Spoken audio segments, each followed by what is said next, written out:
This broadcast is sponsored by Morgan & Morgan for thepeople.com.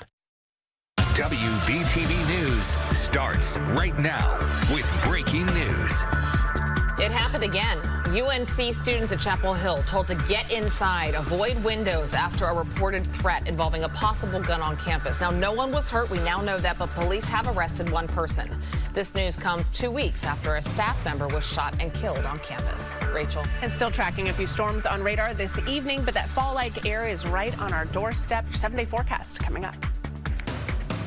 Everyone had weapons, and they pointed those weapons at the individuals inside this pawn shop, so it was a very dangerous situation. Dramatic video you'll see only on WBTV shows the moment a local pawn shop was robbed. 26 guns stolen in broad daylight. We're talking one-on-one with the lead investigators. But first, John, that breaking news live at 5. An arrest has been made following yet another campus-wide scare at the University of North Carolina at Chapel Hill. Students scared for their lives. Parents left wondering, getting these text messages, is my child okay?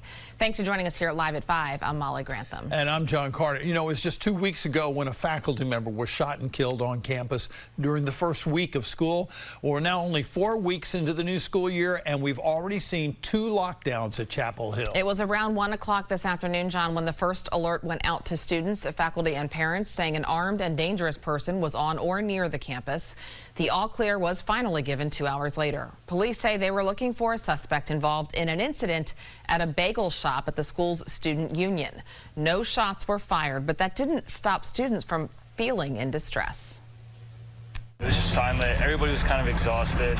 You know, when the alert came on, they were like, not again. And then, yeah, we just kind of just waited it out. The alarm came on and it was a bit scary.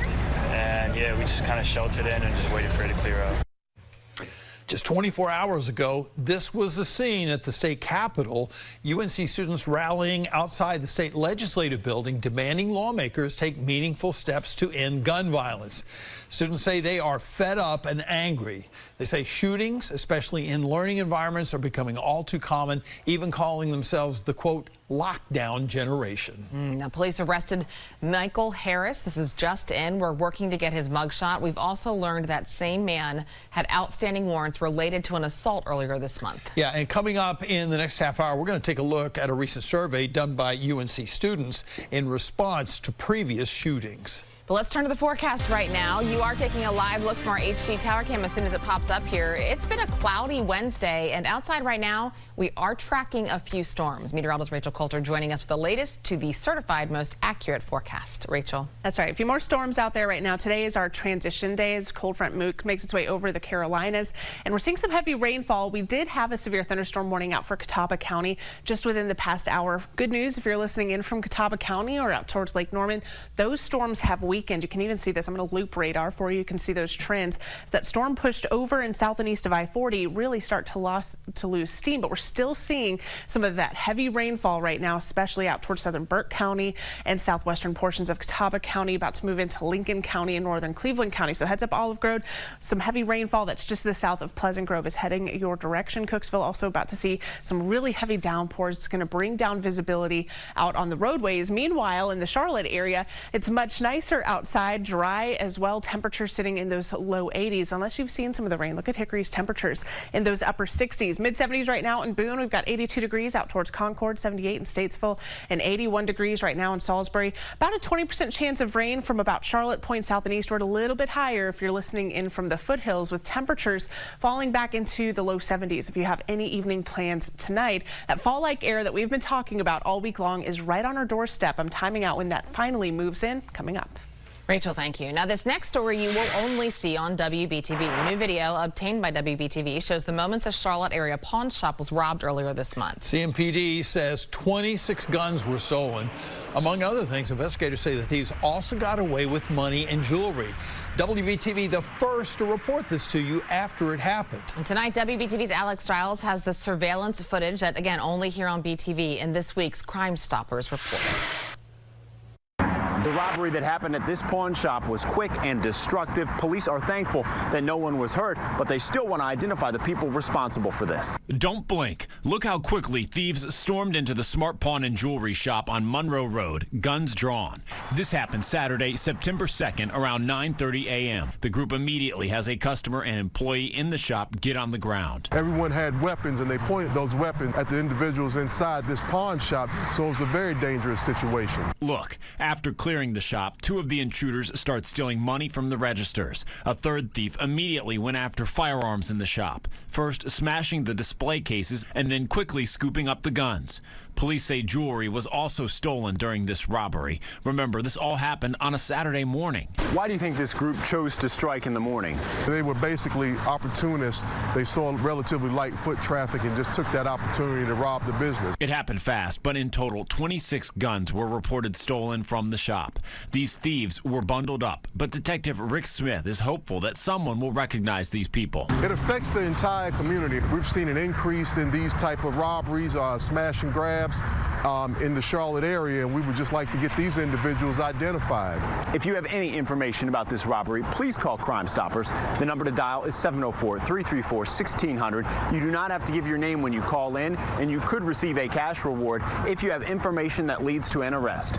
Reporting in East Charlotte, Alex Giles, WBTV, on your side.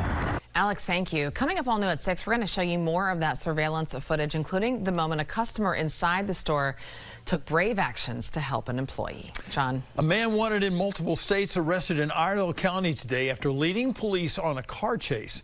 Adrian Bentley had multiple warrants for his arrest out of Georgia and South Carolina. Police learned he was in the Mooresville area. Officers found him this morning and attempted a traffic stop. That's when they say Bentley drove off and he ditched the car, causing some schools to go into lockdown. Canines, drones, and a helicopter were used to find Bentley. Live now here at 5 o'clock, WBTV is investigating after more of you contacted us about a driveway paving job gone wrong. Last night at 6 o'clock, we brought you the story of two Lincolnton residents who filed police reports after they say two men showed up at their doorstep and offered to repair their driveways for a discounted price. But they ended up leaving it a mess. The residents said they were given a business card for Max Construction with a phone number for a man named Jimmy Mack.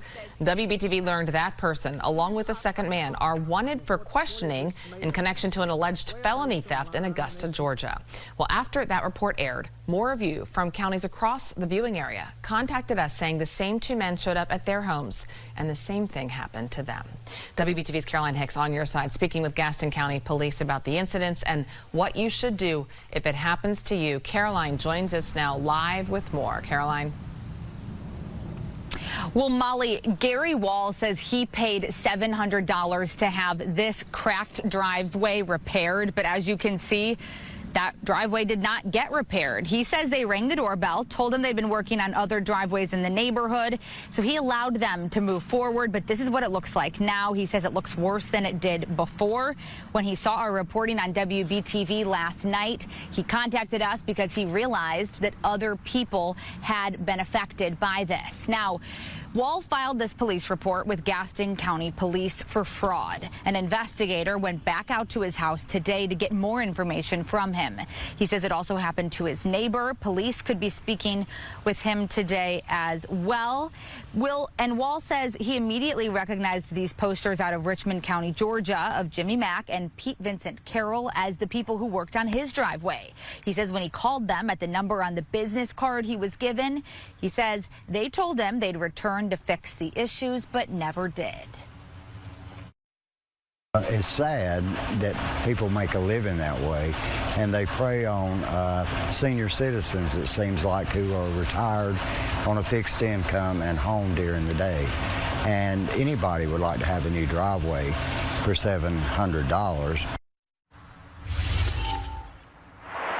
And I contacted Jimmy Mack. He declined to give an interview. He calls all of this a misunderstanding. Meanwhile, we have been hearing from many of you across the viewing area saying this happened to you. Coming up at 6 o'clock, I speak with a captain with the Gaston County Police Department about how often this type of thing happens and what you should do if it happens to you. We'll have that coming up at 6 o'clock. For now, I'm reporting live in Gaston County. Caroline Hicks, WBTV. on your side. Okay, a misunderstanding. We know you'll continue to investigate that. Caroline, thank you. John. Well, looking ahead, tomorrow's the next major step in the Alicia Watts murder investigation. The man accused of killing Watts after the couple visited Charlotte in July is scheduled to be back in court. James Dunmore was Watts' boyfriend before she was found dead in Montgomery County last month. This is a case WBTV has been following closely since the very beginning. WBTV was there when Dunmore was taken into custody last month and was charged with Watts' murder. Dunmore has been before a judge already. He was denied bail last month. All this started back on July 18th when Watts was reported missing by her family. That same day, Watts' car was found in Anson County with Dunmore inside unresponsive. No one else was in the car. Police searched for Watts in multiple places, including her own home, and couldn't find her. After more than a month of searching, Watts' body was eventually found August 24th in Montgomery County, only about 30 minutes away from her home. Dunmore was found shortly after and brought into police custody. WBTV plans on being there in court to cover this tomorrow. Of course, we'll let you know what happens. Well, next year, live at 5, could President Biden soon be impeached? Discussions already happening with Republican leaders.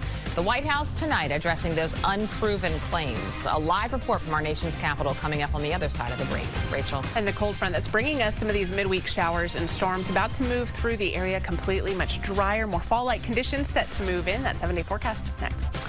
And it's been a problem in the NFL for years now, but a recent injury shedding light on the true problem at hand. We explain straight ahead. Closed captioning on WBTV News is sponsored by Subaru South Charlotte and Subaru Concord.